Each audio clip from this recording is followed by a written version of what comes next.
नमस्कार। भूमि न्यूज पलामू द्वारा प्रस्तुत विशेष कार्यक्रम पर्यावरण दिवस पर जो हमने प्रस्तुत किया था उसे आपने देखा होगा।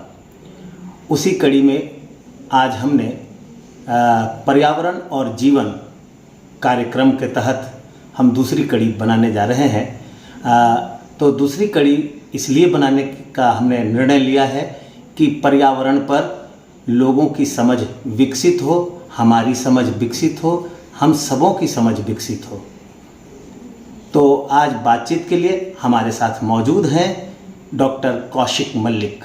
डॉक्टर कौशिक मल्लिक सेसा के तहत लोगों के बीच पर्यावरण और पर्यावरण के साथ हमारे जीवन का क्या संबंध है, इन सारे विषयों पर निरंतर कार्य करते आ रहे हैं। स्वागत है आपका हमारे इस कार्यक्रम में। धन्यवाद। आज हम आपसे यह जानना चाहेंगे कि पर्यावरण और जीवन के बीच क्या संबंध है। देखिए, जीवन का जो मूल घटक है जी, अगर हम जो मानते हैं कि 5 तत्व से ये जीवन बना है, क्षिति, जल, पावक, गगन, समीरा, तो ये प्रकृति प्रदत्त होता है।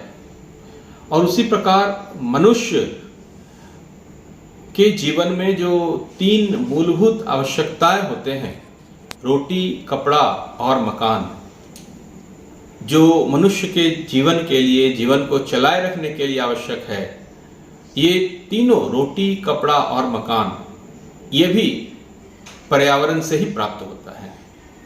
इसलिए अगर मनुष्य को या इस पृथ्वी पर जीवन को, जो आदि काल से है और अनंत काल तक इसको जाना है, तो स्वच्छ वातावरण चाहिए, हवा चाहिए, मिट्टी चाहिए, पानी चाहिए, सूरज की रोशनी चाहिए। और ये सारा का सारा प्रकृति का ही हिस्सा है, हमारे पर्यावरण का ही हिस्सा है। इसलिए जीवन और पर्यावरण ये एक दूसरे से जुड़ा हुआ है और एक स्वस्थ पर्यावरण के बिना, स्वच्छ पर्यावरण के बिना जीवन का संचालन ये संभव नहीं। जैसा कि आप कह रहे हैं कि पर्यावरण और जीवन के बीच एक अन्योन्याश्रय संबंध है, यानी कि पर्यावरण संतुलित रहे, पर्यावरण से जो चीज़, पर्यावरण से ही हमारा जीवन विकसित होता रहा है। हमारा क्या, पूरे जीव जगत का जीवन विकसित होता रहा है। अब ऐसे में आखिर क्या कारण है कि पर्यावरण को लोग समझ नहीं पाते हैं? जी हाँ, ये एक बहुत ही संकट की स्थिति है कि जिस पर्यावरण से ही हमारा जीवन चलता है, उसी पर्यावरण को हम समझ नहीं पा रहे हैं। ये मूल रूप से ये हमारी अनभिज्ञता है। और इसको हम अनभिज्ञता भी नहीं बोले, क्योंकि सारे लोग विज्ञ हैं, लेकिन हम इतने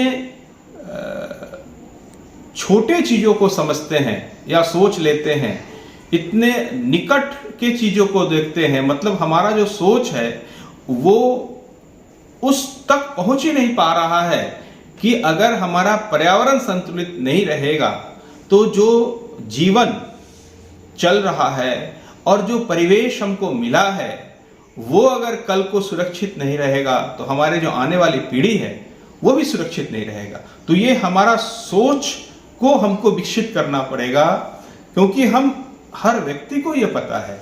जैसे कि आप कह रहे हैं कि इसके प्रति भिज्ञ भी है, यानी कि इसको जान भी रहा है लेकिन फिर भी समझ नहीं रहा है। जबकि अगर हमें खाने के लिए अनाज चाहिए होगा तो अनाज हमको पौधे से ही मिलेगा, फल चाहिए होगा तो पेड़ से ही मिलेगा, हवा चाहिए होगा तो पेड़ से ही मिलेगा। इतना सारा चीज़ मिलने के बावजूद आखिरकार ये इस बात को क्यों नहीं समझ रहा है लोग कि जब सड़कें बन रही है चौड़ी चौड़ी, हजारों नहीं लाखों की संख्या में पेड़ कट रहे हैं, और नदियां सूख रही है, फिर भी वह राजनीतिक मुद्दा क्यों नहीं बन पाता है? जी हाँ, निश्चित रूप से देखिए, हमारा जीवन जो 60 साल का और 70 साल का एक एवरेज अगर हम ले, तो इन दिनों में हमको लगता है कि इस समय में बस मेरे को जो कुछ मिल जा रहा है यही सब कुछ है। और जो सबसे बड़ा मुद्दा है वो भोजन का मुद्दा है, जो हमारे जो दूसरे और चीज है जैसे चेयर, टेबल, टेलीविज़न, इस तरह की जो आवश्यकताएं हैं ये हम पर हावी होता है। गाड़ी की आवश्यकता है, इस तरह की जो आवश्यकता है ये हम पर हावी होता है। और हमारा सोच जो है वो बहुत ही संकुचित सोच है जिसको हम बोल सकते हैं। और हम सिर्फ 30 साल 40 साल अपना जो जीवन अब जीना है, या एक व्यक्ति का जो जीवन पूरे 60 साल 70 साल का अगर औसतन होता है, हम बस उतना में ही सोच लेते हैं कि हमको क्या करना है। लेकिन अगर पूरे हम व्यापक तौर पर सोचें कि कितने दिनों से ये जीवन चल रहा है, ये पृथ्वी चल रहा है और इसको कहाँ तक जाना है, इसमें 60 साल 50 साल का जो व्यक्ति का जीवन होता है ये कुछ भी नहीं है। लेकिन उस 50 साल 60 साल 70 साल के दौरान उस पीढ़ी के द्वारा जो गलत कार्य किया जाता है, जो पर्यावरण के खिलाफ कार्य किया जाता है, ये आने वाले कई पीढ़ी तक को पर्यावरण के दृष्टिकोण से प्रभावित करता है। और जहां तक चुनावी मुद्दा नहीं बन रहा है, उसके पीछे भी कारण यही है कि हम भोजन के साथ साथ जो हमारे दूसरे आवश्यकताएं हैं, जो हम इसको मूलभूत आवश्यकताएं तो नहीं मानते हैं, हम उसको प्राप्त करने में उस होड़ में इतना भिड़ जाते हैं, इतना व्यस्त हो जाते हैं कि पर्यावरण जैसे मुद्दे, चूंकि पर्यावरण जैसे मुद्दे पर आप वोट को प्राप्त नहीं कर सकते हैं। ये जिसको एक अंग्रेजी में वर्ड बोलते हैं ना, लुक्रेटिव, आकर्षक। तो आज रोजगार का मुद्दा है, भोजन का मुद्दा है, ये सब बड़ा अपील करता है लोगों को। ये तुरंत कुछ मिलने वाला, हासिल करने वाला कुछ मुद्दा लगता है, इसलिए ये चुनाव का मुद्दा, वोट का मुद्दा बन जाता है।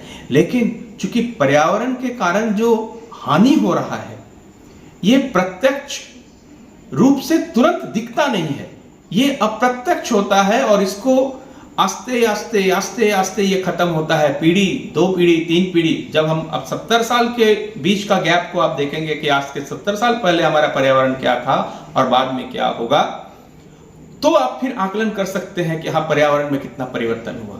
लेकिन चूंकि ये तुरंत कुछ नहीं दिखता है और इससे लोग आकर्षित नहीं होते हैं, क्योंकि उनको लगता है कि चलो पर्यावरण की कीमत पर हमको रोज माने कुछ मिल तो जा रहा है, चाहे वो हमारी जो आवश्यकताएं हैं उसकी पूर्ति तो हो जा रही है। तो क्या यह समझ अच्छी है? नहीं, एकदम अच्छी नहीं है।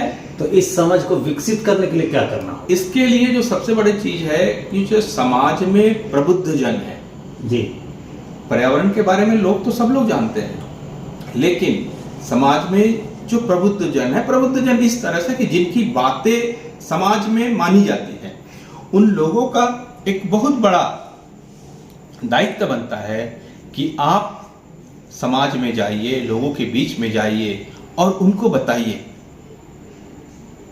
आज सिर्फ हम अपने पीढ़ी को देख रहे हैं, आज हम अपने जीवन को सिर्फ देख रहे हैं, लेकिन जिस तरह से कोई भी व्यक्ति संचय करता है, वो जो धन इकट्ठा करता है ना, वो अपने जीवन के लिए नहीं संचित करता है। कोई जमीन खरीद रहा है तो अपने जीवन के लिए नहीं खरीदता है, आप पता करिए। अपने बच्चों को पढ़ाता है तो अपने लिए नहीं पढ़ाता है, वो जानता है कि हमारा जो पीढ़ी दर पीढ़ी है उसको आराम मिले, वो सुसज्जित हो। तो उसी तरह से उनको बताना पड़ेगा कि आने वाले पीढ़ी के लिए जिस तरह से आप धन उपार्जन करके उनको बचा रहे हैं, जिस प्रकार से आप जमीन खरीद करके उनके लिए बचा रहे हैं, उनके लिए स्वस्थ पर्यावरण को भी आप बचाइए। क्योंकि आने वाली पीढ़ी के लिए जैसे आपका धन आवश्यक होगा, आपका जमीन आवश्यक होगा, उनकी शिक्षा आवश्यक होगी, उसी प्रकार या उससे कहीं ज्यादा एक स्वस्थ पर्यावरण भी उसको आप दे सके, ये सोच जो है ये जन जन में क्रांति के रूप में लाना पड़ेगा। और इसमें जो प्रबुद्ध जन है, चाहे वो शिक्षक हैं, सामाजिक कार्यकर्ता हैं, इस तरह के जो राजनीतिक कार्यकर्ता हैं, इन तरह के लोगों को इसमें आगे आना पड़ेगा। जी बहुत बहुत शुक्रिया। पर्यावरण हमारे लिए बहुत ही जरूरी है। जिस प्रकार से आप समझते हैं कि धन हमारे लिए जरूरी है, शिक्षा हमारे लिए जरूरी है, भोजन हमारे लिए जरूरी है, तो आपको यह जानकर बहुत आश्चर्य होगा कि पर्यावरण उन सारी चीज़ों से ज़्यादा ज़रूरी है, क्योंकि हम अपने भावी पीढ़ी को क्या देंगे? असंतुलित पर्यावरण देंगे तो वह रोगी होगा, बीमार होगा।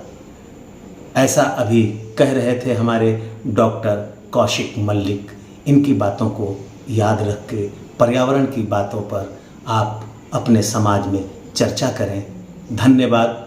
आज के लिए बस इतना ही। फिर मुलाकात होगी किसी अगली कड़ी में।